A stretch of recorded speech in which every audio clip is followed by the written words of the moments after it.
안녕하십니까? 소우쿨 극장의 재미있고 기이한 옛날 이야기 시간입니다. 오늘은 결과를 뻔히 알면서도 굳이 폭삭 망하는 길로 가는 두 남녀의 슬픈 숙명, 인과응보 이야기입니다. 구독과 좋아요 그리고 알람 설정 부탁드립니다. 재미있고도 좋은 글로 보답하겠습니다. 옛날 경상도하고도 진주 땅에 김씨성을 가진 선비가 살았다. 어려서부터 신동이라고 불렸음에도 불구하고 관운이 없는지 그는 과거 시험에 3번이나 낙방했다. 홧김에 과거를 포기하고 장가를 들었는데 아내는 미인이 많기로 유명한 진주에서도 소문이 자자한 미인이었다. 어느덧 세월이 흘러 아들이 7살이 되었을 때 김생은 다시 한 번 더 마음을 다잡고 과거 시험을 준비했다. 책을 멀리한 지 오래된 김생은 분위기도 살필 겸 과거 시험을 치기 반년쯤 전에 한양으로 올라갔다. 남편이 한양에 가 있는 동안 젊디 젊은 나이라 욕망을 참지 못했는지 아니면 원래 그런 여자였는지 권녀에게 새 서방이 생겼다. 그녀의 부정을 눈치챈 어린아들이 엄마의 수치스러운 행동을 비난하자 아들의 질책에 부끄러움을 느끼고 잠시 삼가는 듯했지만 얼마 안 가 또 다른 남자를 만나서는 시시덕거리며 농탕을 쳤다. 그 사실을 안 아들이 엄마의 행동을 심하게 질책하면서 이번에는 한양으로 가서 아버지께 일러 바치겠다고 했다. 아들이 정말로 한양으로 떠나고 남편이 그 말을 듣고 달려올지도 모른다는 두려움에 휩싸인 그녀는 갑자기 광기에 휩싸여 아들에게 독약을 먹여 살해한 다음 병이 나서 죽은 것처럼 꾸몄다. 하지만 낱말은 새가 듣고 반말은 쥐가 듣는다고 하지 않았던가. 이 사실을 다 알고 있는 어린 여종이 김생이 오기만을 기다렸다. 그런 불행한 일이 있고 난 뒤 몇 달이 지나서야 과거 시험에 떨어진 남편이 돌아왔다. 아내에게 어찌 된 일이냐고 김생이 묻자 아내는 아들이 급작스러운 병으로 죽었다고 대답했다. 분노하고 있던 어린 여종이 아내 몰래 사랑채로 찾아와서는 그의 아내가 아들을 독살했다고 일러 바쳤다. 여종의 폭로에 김생은 마른 하늘에 날벼락을 맞은 것 같았다. 당장 쫓아가서 부정한 아내를 죽여버리고 싶었다. 그렇지만 그런 수치스러운 사실이 널리 알려지면 그야말로 삼족이 불명예로 고통을 당할 것이기 때문에 아내를 죽일 수도 질책할 수도 그렇다고 관아에 고발할 수도 없었다. 무엇보다도 그는 자기가 오랫동안 집을 비운 것이 모든 불행의 원인이라고 생각했다. 하지만 아무리 자기 탓으로 생각하고 아내를 이해하려고 노력해도 아내의 얼굴을 보는 것은 고통스러웠고 하루하루 사는 것이 무간지옥 같았다. 깊은 고민 끝에 김생은 가증스러운 아내를 피해 집을 떠나기로 했다. 그가 할 수 있는 일은 집을 떠나서 전국의 사찰을 순례하며 아들의 명복을 비는 것밖에 없는 것 같았기 때문이다. 순례 여행 중에 김생은 한 소년을 만나게 되었다. 혼자 다니는 것이 지겹기도 해서 그 소년과 동무하여 다니기로 했다. 함께 길을 떠난 지 한나절쯤 되었을 때 소년이 갑자기 소리쳤다. 이제 생각났는데요. 어젯밤에 제가 묵은 주막에 돈을 다 내지 않은 게 이제 생각이 났어요. 한 양을 덜 낸 게 분명해요. 그러니 당장 가서 한 양을 주고 와야 해요. 김생은 소년의 정직함에 조금은 감동했다. 그러나 여태까지 온 길을 그 한 양 때문에 도로 가야 할 필요는 없을 것 같았다. 아무튼 너무 늦은 일 같다. 주막 주인도 한 양쯤은 마음에 두지 않을 것이다. 그러니 가던 길 그냥 가자. 김생의 말을 들은 소년이 화가 나는지 얼굴을 붉혔다. 저는 선비님이 정직한 사람이라고 생각되지 않습니다. 만일 선비님이 나를 진정한 길동무로 생각한다면 그렇게 말하시면 안 됩니다. 김생과 헤어진 소년은 돌아서서 어제 저녁 묵었던 주막으로 발길을 재촉했다.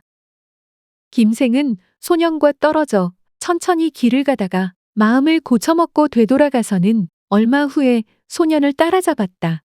자신의 신중치 못한 태도에 부끄러움을 느끼고 소년의 흔들리지 않는 정직성에 깊이 감동했기 때문이다. 걷다 보니 얼마 안 지나서 날이 저물었다. 두 사람은 길가에 있는 객점에 묵었다. 같은 방에서 잤는데 김생은 그동안의 여정에 매우 피곤해 저녁밥을 먹은 후 그대로 쓰러져 잠이 들었다. 김생이 아침에 일어나 보니 소녀는 이미 떠나가고 없었다. 이상하다고 생각하면서 아침밥을 먹은 후 돈을 꺼내려고 괴나리 보찜을 열어보았으나 보찜 안에는 돈이 한 푼도 없었다. 그제야 소년이 그의 돈을 훔쳐간 것을 알았다. 김생은 기가 막혔다. 한 번은 그의 아내에게, 그리고 다른 한 번은 이 교활한 소년에게. 두 번이나 속았기 때문이다. 그래도 어쩌겠는가. 비상시를 대비하여 속옷에 따로 주머니를 만들어 넣어두었던 돈을 꺼내 숙식비를 치르고는 길을 떠났다. 잠시 후 그가 산 언덕을 넘고 있을 때 까치 한 마리가 근처의 숲 주위를 날고 있었다. 그는 서서 지켜보다가 나무 꼭대기에 있는 새둥지에 까치 새끼들이 있다는 것을 알았다. 새끼들은 매우 배고픈 듯이 보였는데 웬일인지 어미까치는 새끼 곁을 떠나려 하지 않았다. 어미까치는 자신이 없는 동안 둥지의 새끼들에게 무슨 일이 생길까봐 두려워하는 것 같았다. 그때 옆에 나뭇가지에 앉아있던 두루미가 까치에게 말하는 것 같았다. 새끼들 걱정은 하지 말아요. 당신이 나간 동안 내가 돌봐줄 테니. 그러자 까치가 고마워요, 두루미님. 그럼 제 새끼들을 좀 부탁해요. 라고 대답하는 듯 했다. 안심한 까치는 새끼들에게 줄 먹이를 잡으러 날아갔다. 김생은 새들이 보여준 모성애와 우정에 크게 감동하였다. 그러나 어미까치가 보이지 않자 두루미가 둥지를 덮치더니 까치 새끼들을 모두 먹어치웠다. 그 광경을 본 김생은 남을 믿는다는 것은 곧 속는 것이기 때문에 바보 같은 짓이라고 확신했다. 김생은 다음 마을에 이르러 좀 쉬어가려고 주막으로 들어갔다. 술 몇 잔을 마시고 앉아 있는데 인상이 더럽게 생긴 젊은이 하나가 주막으로 들어왔다. 그는 사냥한 두루미를 들고 와서 농담 섞인 말로 여주인에게 말했다. 주모, 괜찮다면 이것을 좀 요리해 주시오. 보통은 두루미를 먹지 않지만 오늘은 먹어보려 하오. 주막 여주인이 두루미의 털을 벗기고 칼로 배를 갈랐는데 그 안에 까치 새끼가 들어있었다. 김생은 배가 갈라진 두루미를 바라보며 이 세상에는 인과응보가 존재한다는 것을 느꼈다. 잠시 후 취기가 돌기 시작한 젊은이는 주막 여주인을 놀려대기 시작했다. 아주머니는 과부로 오랫동안 수절을 할 만큼 했는데 왜 재혼하지 않소? 호랍이 홍영감이 오늘 밤 아주머니를 보쌈해 간다고 소문이 자자하다오. 여자는 혼자 살아서는 안 되는 법, 그게 전통적인 풍속이자 당연지사가 아니겠소. 그렇지만 저렇게 이쁜 아주머니를 늙어 빠진 홍영감에게 주기는 참 아깝구려. 아주머니, 보쌈당에 가서 마음에 들지도 않은 늙은이와 사는 것보다는 젊은 남자와 결혼하는 게 더 낫지 않소? 나는 어떻소? 주막 여주인은 아주 예뻤다. 하지만 젊은이가 그녀를 놀려대도 이를 악물고 참고 있는 모습이 아주 안 돼 보였다. 김생은 몹시 안타까웠다. 그는 홍영감이 그날 밤 그녀를 보쌈에 가려고 할 때 보호해 주기로 결심했다. 그날 밤 김생은 여주인과 옷을 바꿔 입고는 그날 하루 주막 여주인을 이웃집에 보내고는 대신 그녀의 방에서 잤다. 조금 있으니 그 마을에서 가장 부자인 호랍이 홍영감의 노복이 주막 여주인 방으로 쳐들어왔다. 들어와서는 얼굴 확인도 하지 않은 채 다짜고짜 과부댁을 포대 안에 집어넣고는 황급히 주막을 빠져나갔다. 수아의 외동딸 하나밖에 없는 홍영감은 예쁜 과부를 아내로 얻어 아들을 볼 욕심에 목이 빠졌다. 사내종이 김생을 과부인 줄 알고 둘러매고 오자 홍영감은 외동딸이 자는 방에 과부를 맡겼다. 딸과 함께 있게 함으로써 과부의 불안함을 조금이라도 진정시킬 수 있다고 생각했기 때문이다. 아침에 방문을 열었을 때 딸이 과부가 아니라 어떤 남자와 함께 한 이불 속에 있는 것을 보고 홍 영감은 매우 놀랐다. 방 안 분위기를 봐서는 딸과 그 남자 사이에는 밤사이에 무슨 일이 있어도 여러 번 있은 것 같았다. 어쩌겠는가? 홍 영감은 두 사람의 결혼을 승낙했다. 결혼식을 치르고 난 지 얼마 후 김생은 장인 홍 영감과 그의 아내에게 주막집 과부 여인을 둘째 아내로 맞이하고 싶다고 말했다.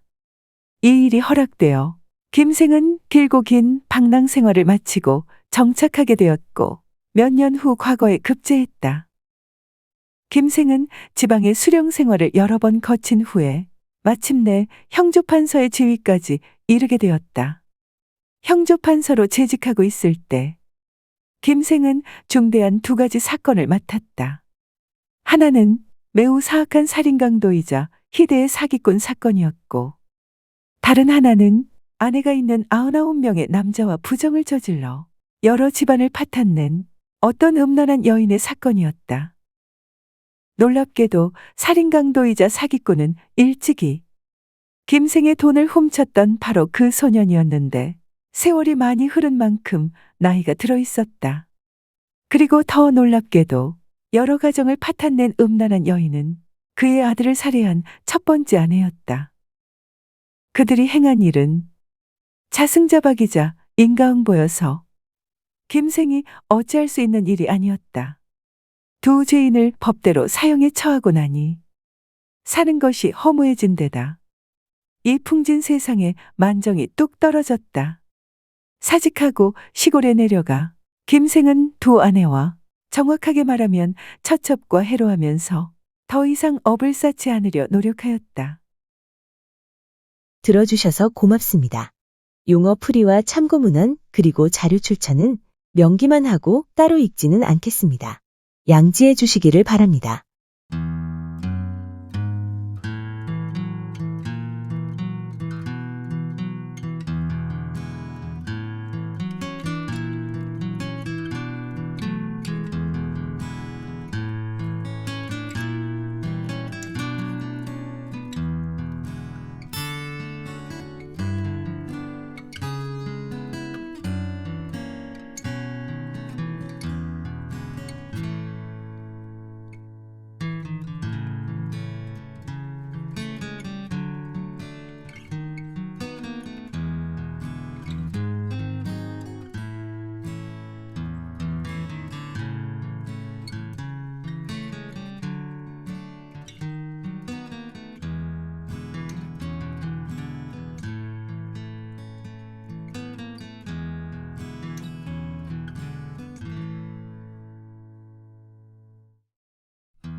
소우쿨 극장은 일주일에 2번, 매주 화요일과 토요일, 오전 11시 전후에 이야기 올리는 것을 원칙으로 합니다.